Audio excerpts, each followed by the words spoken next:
Continuamos aquí, un día nublado, pero que con ella se hace sol. Ella es Elena Colina, muy buenas tardes, una tarde más de lunes. De lunes, buenas tardes, Carlos. Y con muchas ganas de hablar de tres músicos muy característicos y también muy humanos, con sus defectillos y también con sus virtudes. Claro, porque siempre vemos a los músicos, a los grandes compositores, como músicos, pero es que eran humanos y entonces hoy vamos a hablar de esto. Por ejemplo, si te parece, empezamos con Mozart. Vamos a ello. Que además Mozart, mira, tenía una oreja diferente, tenía una orejita que le falta, bueno, no es que le faltase, es que el lóbulo lo tenía diferente, el hélix, toda la concha, el antehélix, incluso el trago, y es que tenía la oreja de Mozart, o también llamado oreja de Wildenbuch.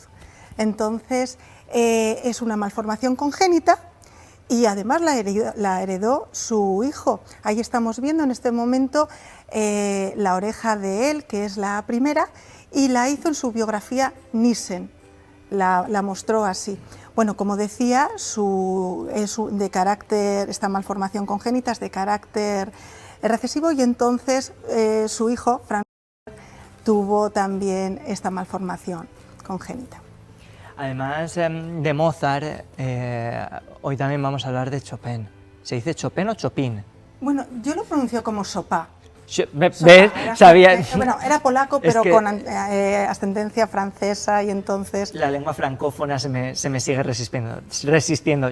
El castellano también, imagínate el francés. Tú puedes decir Chopin, como pronuncias. Venga, Chopin, claro que sí. Esto como lo de Shakespeare y Shakespeare. Claro. Vale, pues Chopin nos llamaba la atención, así haciendo un poquito de proceso de documentación para venir hasta aquí, que solo dio 4 conciertos en su vida. Pues sí, tenía un pánico escénico que se moría, Carlos. Y es que pensamos que todos los músicos estamos dispuestos a dar un concierto sin ese pánico, que ya estamos curados.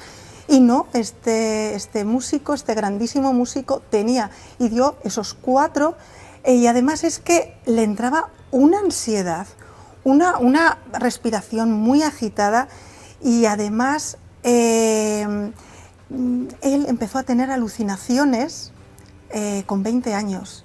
Y esas alucinaciones era que veía a seres liliputienses subirse por el piano. Esto era debido a una epilepsia en todo el lóbulo temporal. Claro, a él le gustaba dar sus conciertos a solas y a oscuras. De hecho, las velas que encendía, la mayoría de las veces las apagaba para tocar a oscuras. Y además, ahora estamos viendo ahí un ataúd, tenía tapefobia, o sea, un pánico exacerbado a que le enterrasen vivo. Claro, para que esto no... Yo creo que soy Chopin. Sí, yo también. Tengo pánico escénico, me da miedo que me entierren vivo. Sí. No soy prodigioso, no se preocupen. Bueno, pues, ¿qué pidió Chopin? Pues que cuando muriese le sacasen el corazón y lo metiesen en un sarcofaguito, ¿no? Entonces, en 2014, un grupo de científicos y de eclesiásticos, digamos que sacó... Exhumaron, ¿no? Exhumaron, efectivamente, exhumaron ese frasquito, que además tenía el corazón dentro, pero se encontraron con un líquido como amarillento, color ámbar, porque en aquella época, se supone que es coñac, porque en aquella época del siglo XIX, pues los tejidos pues se mantenían ahí bien. Me estás dando buenas ideas.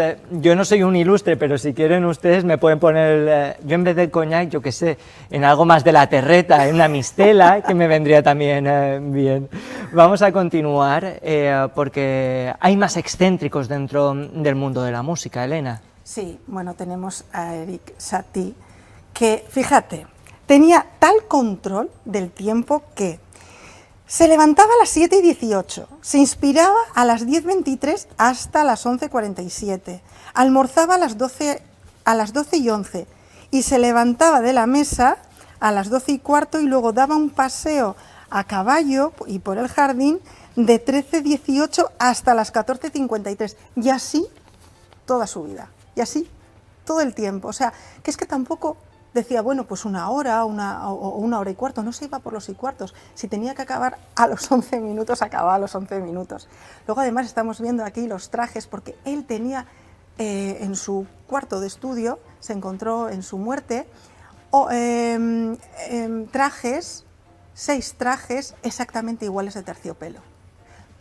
Dormía en una cama redonda, como esta, con un agujero en medio para apoyar la cabeza. Y esto es para no despeinarse, ¿no? Pues no lo sé. O para esto lo hacen no mucho tener las señoras arrugas. con el cardao, un pañuelito de seda y ya está.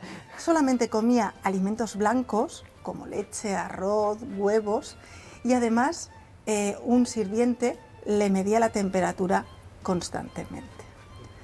Entonces, bueno, decirte también de Chopin, que era tan pulcro que siempre limpiaba su piano antes de tocar y llevaba guantes, pero no solamente en el exterior, sino también dentro, en su casa. Y eso que no pasaron la COVID-19 en esa época. Pues fíjate. Madre mía, Pues sí, ¿no? fíjate. Y luego de contarte ya lo último de Mozart, que tenía el síndrome de Tourette, que es un síndrome en el que haces tics, muecas involuntarias, insultos. Claro, a mí me involuntarios. sonaba esto de los insultos, ¿no? Sí, y Mozart lo tenía, lo sufría. Lo sufría. Sí. Bueno, que te insulte Mozart no está tampoco tan mal. Bueno, pero que en aquella época quien tenía la fama era Salieri. En aquella época Mozart. Luego, con el tiempo. Elena Colina, muchísimas gracias por estar esta tarde con nosotros, por arrojarnos luz y por darnos tanto conocimiento sobre la historia de la música y lo humanos que podemos llegar a ser. Ya lo decía Chenoa, es que somos humanos. Gracias, de verdad. Gracias a vosotros. Y nosotros